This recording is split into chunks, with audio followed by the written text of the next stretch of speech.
예, 오늘의 증시 브리핑 시작하겠습니다. 해외 요인은 그렇게 나쁜 건 없었습니다. 그러니까 미국의 지역은행들 종목들별로 좀 엇갈렸는데 가장 문제가 됐던 팩웨스트 같은 경우는 오늘 반등을 했고요. 뉴욕 연은에서 이제 제시하는 기대 인플레이션, 이제 설문했던 기대 인플레이션 수치를 보면 1년 기대 인플레이션은 여전히 높긴 하지만 어쨌든 떨어지고 있는 추세거든요. 그러니까 3년과 5년이 올라가긴 했지만 뭐 거의 미미한 수준이라서 뭐 이거 가지고 뭐 미증시가 이제 하락한다 뭐 이렇게 얘기 갖다 붙일 사항은 아니었죠. 근데 이제 문제는 이제 부채 한도 협상. 지금 부채 한도에 어떤 거의 근접해 가고 있는 어쩌면 뭐 넘어가 있을 것도 같은데 어쨌든 이런 부분들이 또 이제 발목을 잡으니까 이게 쉽게 타결될 건 아니잖아요.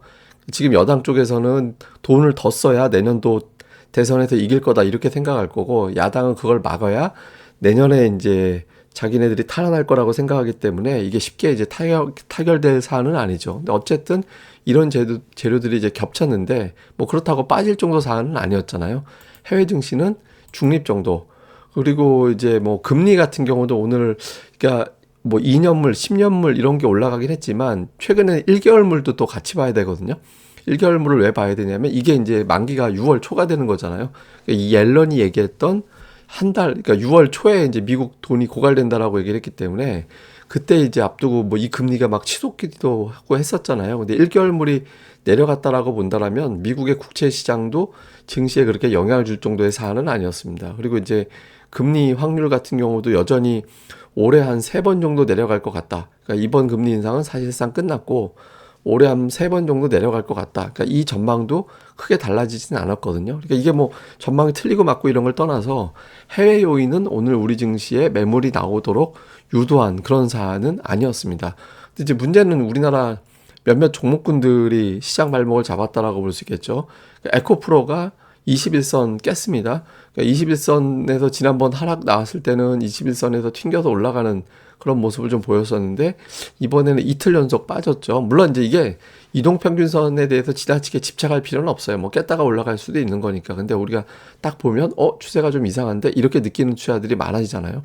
앞에 팔자 보던 종목이 지금 육자가 나오고 조금 더 빠지면 막 오자까지 볼 수도 있겠는데 이런 불안함이 좀 있는 거고 이 지수를 좀 발목을 잡았고요. 그리고 이거는 원익 IPS 주가인데 이게 이제 어닝 쇼크 내면서 안 그래도 부진했던 종목이 더 빠져버렸죠. 그러니까 투자들이 이게 반도체가 어렵긴 어렵구나. 그러면 이제 코스닥에서 2차 전지 플러스 반도체가 빠져버리면 지수도 빠지고 하락 종목 수도 키워지게 되는 이제 그런 상황이 만들어지게 되죠. 그나마 이제 2차 전지하고 시소 관계에 있는 게 이제 셀트리온 헬스케어 같은 이런 제약주들인데 이건 또 올라갔잖아요. 근데 이게 사실 여기서 시소가 되는 게 별로 좋은 건 아닙니다. 그러니까 2차 전지, 엔터, 게임, 다음에 제약 여기서 시소가 되면 경기가 나쁘다라는 안 좋다라는 걸 전제로 움직이는 거기 때문에 시소 관계는 가급적이면 이거보다는 여기 이제 반도체나 자동차나 그러니까 이쪽에서 관계가 만들어지는 게 좋죠. 그러니까 어쨌든 조심스러운 가운데 업종별로 좀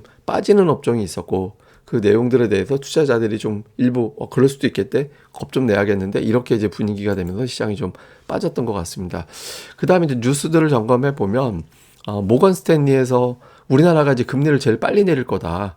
그리고 이제 뭐 대부분의 어떤 문제, 공급망 문제라든가 이런 것들에 대해서 먼저 다 반영이 돼 있는 상태이기 때문에 기업들의 실적은 그렇게 나쁘지는 않을 것 같다라고 하면서 우리나라 증시 연말에 2750까지 갈 것 같다. 이렇게 전망을 했거든요. 그러니까 오늘 뭐 이거는 반영되지는 못했죠. 근데 어쨌든 긍정적인 뉴스고 있었다. 다음에 이제 또 하나 특이했던 거는 이제 공매도 세력 앞잡이라는 비판을 받으면서 이제 애널리스트들이 이제 매도 리포트를 내고 있고 뭐 오늘 에코프로비엠이 그런 부분에 일부 영향을 또 받았다라고 볼 수 있잖아요. 근데 이만큼 최근 들어서 이제 종목들에 대해서 과열된 종목들에 대한 주목도가 높아졌다라는 의미도 되거든요. 근데 제가 이제 요 보고서 관련된 내용은 제가 좀 다른 시각으로 다른 종목으로 또 설명을 드릴 겁니다. 근데 어쨌든 모건 스탠리의 어떤 저 분석, 그러니까 오늘 제대로 반영이 안 됐는데 이후에 좀 반영이 될지는 이거는 주식이 올라가고 환율이 빠지고 동시에 나타나야 되거든요. 그래서 그런 구도가 잡히는 걸 보고서 우리가 이제 가늠을 해야 될 것 같습니다. 다음에 이제 수급에서 외국인들은 매수를 하고 있는데 최근에 외국인들은 4월 27일, 왜 4월 27일 중요하게 보냐면 결제일 기준으로는 전날부터 5월로 보는 거거든요. 그러니까 5월 들어서는 외국인들이 확실하게 매수를 제법 하고 있어요. 예, 근데 이제 개인 투자들은 왔다 갔다 하고 기관 투자들은 이제 매도 우위 됐다가 이제 매수로 좀 들어오고, 그러니까 이런 형태를 보이고 있거든요. 근데 종목으로 보면 코스피에서 외국인들은, 그러니까 삼성전자, 하이닉스가 다 왼쪽에 가 있습니다. 그다음에 한국항공우주가 또 매도로 되어 있는 것도 특징이고, 그럼 매수는 뭐였냐?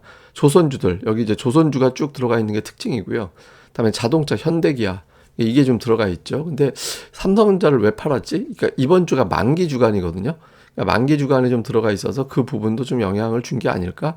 그러니까 이런 추정도 가능합니다.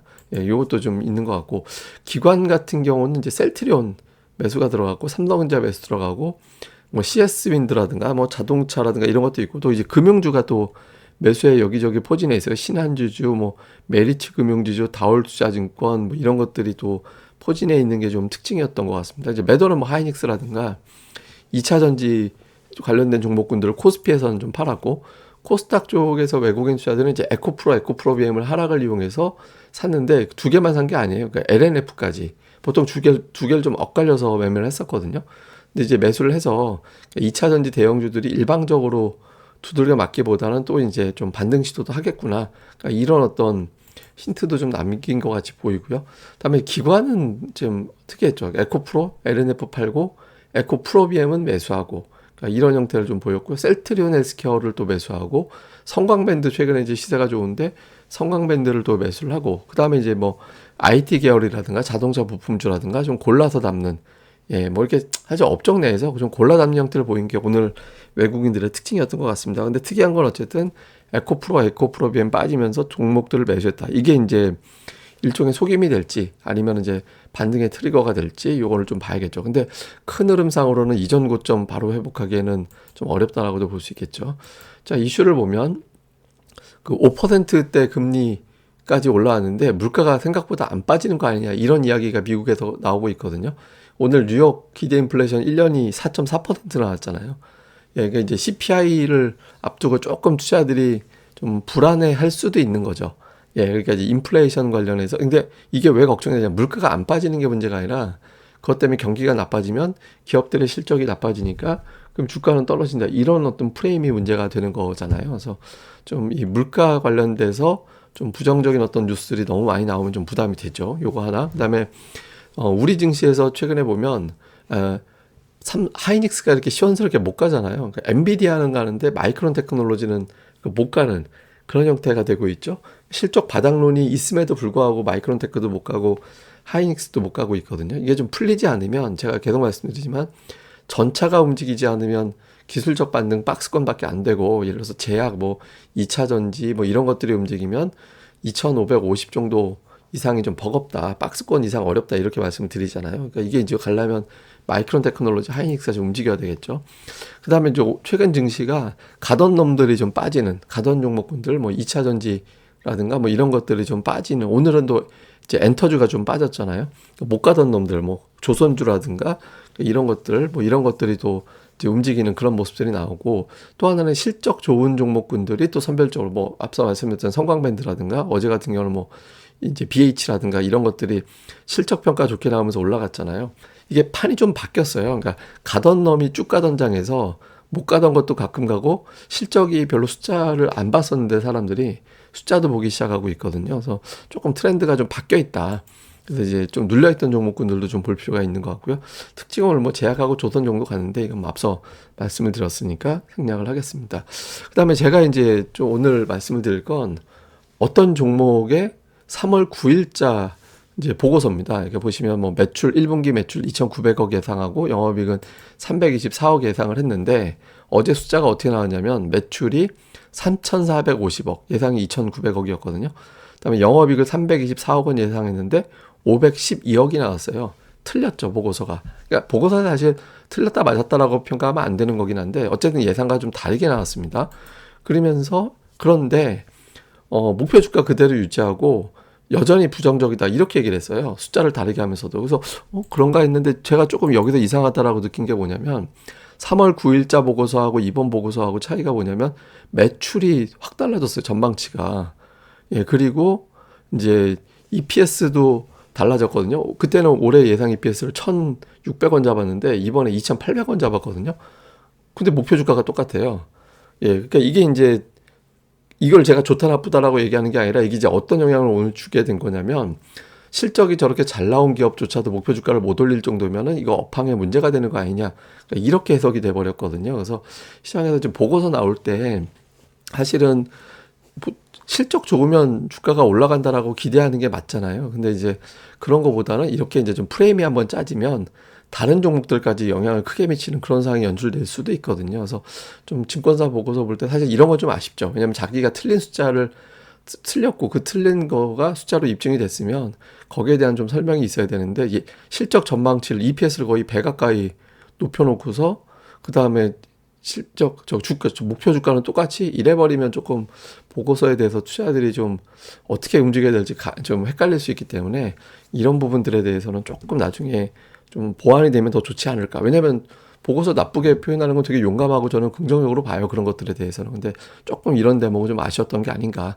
이렇게도 이제 보여집니다. 예, 어쨌든 뭐 또 추가적인 내용들은 제가 또 열심히 또 다른 자료를 통해서 올려드릴 테니까 시황맨 TV 꼭 구독하기, 좋아요까지 부탁드리고요. 그리고 이제 고릴라 리서치 오셨고 또 많이 자료들도 같이 올려주시고 거기에 보시면 아침마다 제가 보고서 열심히 올려드리잖아요. 사실 그 보고서만 해도 그 일부러 그거 보려고 유료 사이트도 가입하고 그러거든요. 제가 그거 열심히 올려드리는 것도 있고 또 장중에는 시황, 오후 저녁에는 공부거리, 데이터 이런 거 올려드리잖아요. 그래서 시간대별로 올라가는 게 조금씩 다르니까 또 많이들 와서 구경도 해주셨으면 좋겠습니다. 네이버에서 고릴라 리서치 검색해 주시면 됩니다. 그럼 감사합니다. 저는 다음에 뵙겠습니다. 구독하기, 좋아요 꼭 부탁드립니다. 감사합니다.